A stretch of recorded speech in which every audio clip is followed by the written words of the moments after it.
Alrighty guys, so I'm doing another update video for you guys. I'm start at this end of the tank and then I'll work my way down to the left because I know you guys are going to get mad at me when you see what's down there.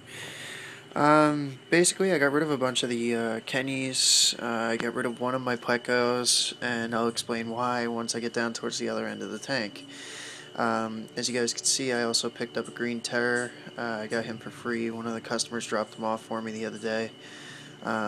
He's one of the new fish to the tank, and as you can see as I slowly pan to the left, there's my two new fish. What I have right here is about a 21-inch leopard catfish. Not entirely sure too much about him, but I did get him from a customer that basically bought him at this store called Fishbowl, and then ended up giving him to me because he had this poor catfish in a 55-gallon tank, which was obviously way too tiny for him.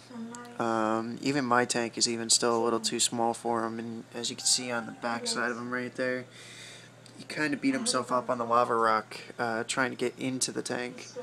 But however, he has found this spot in the tank, and he does seem to like it quite a bit. So, I mean, he is doing pretty well in the tank. The other fish right here is an Albino Echo. Again, was also in a 55-gallon tank. As you can see, he's kind of stunted. His body is more like wide than it is long.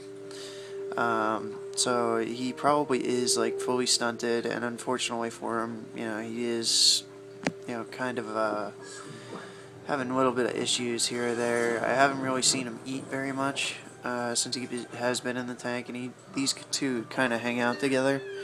But you can see they take out a lot of the tank, and that's my regular Pleco on top of them, right up on top of the log there.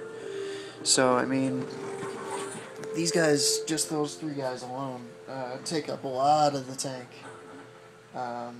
And that was the reason I got rid of the other Pleco. And I didn't necessarily get rid of him. I gave him to somebody that was setting back up my old 55-gallon tank. And now that Pleco's in the 55-gallon all by himself, with a couple of other fish, rather.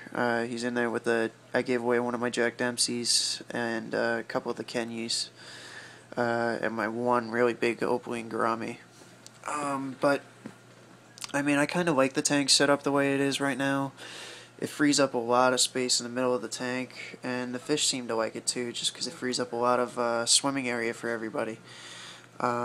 It hasn't caused any kind of aggression issues, and the only aggression that you're seeing is this stupid red devil parrot cichlid, who constantly chases fish around. So, I mean, it's constantly she's going to do that, but it's literally just because of her temperament and her being, a little bit more aggressive than most other fish. And this little Green Terror is obviously going to be a more aggressive fish. The only one that he's really not ever going to be able to mess with is the Oscar, and it's because she won't put up with that shit. But you guys have seen her kill one or two fish, and if it does end up coming to that, she will.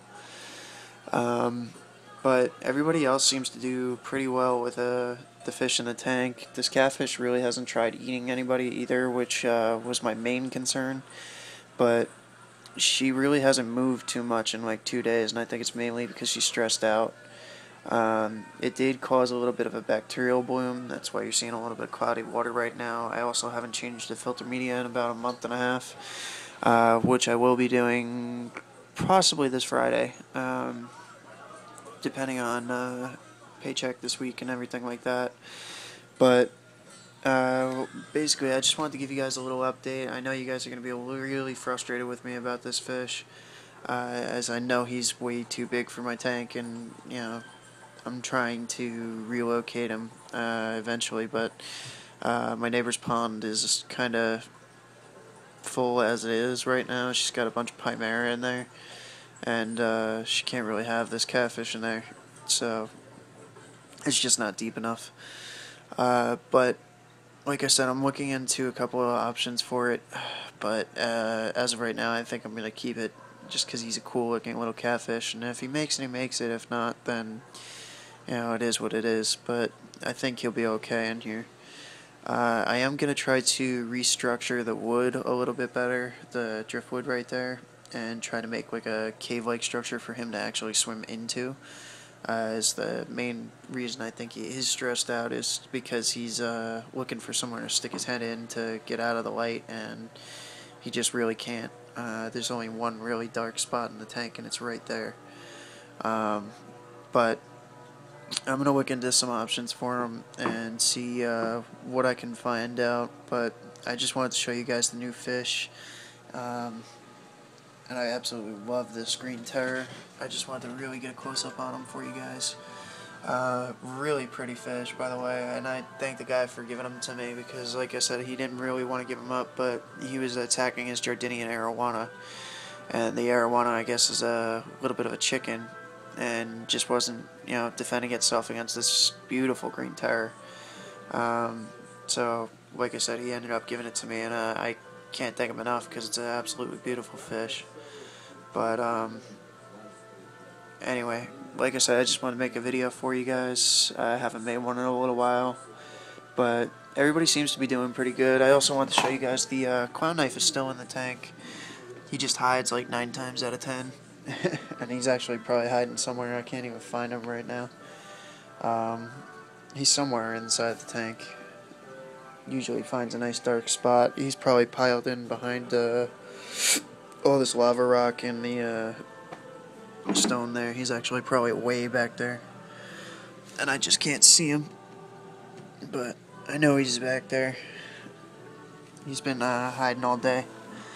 He'll come out when I start to do feeding in a little bit, because I'm about to feed them in about 10 minutes, but he usually comes out like last minute when I'm feeding everybody, and then he'll start eating everything, but nobody in the tank is big enough to eat him now, so he's probably somewhere hiding in the dark spot. But anyway, I'll end the video on that note, and I hope you guys enjoyed the update. Oh wait, no, actually no, I won't. Goliath is actually doing very, very well, by the way, guys. He's actually getting quite big. He's actually getting ready to shed, which I'm really excited for because I want him to get a little bit bigger. So I'm waiting to see if he's actually going to try to eat this week or not.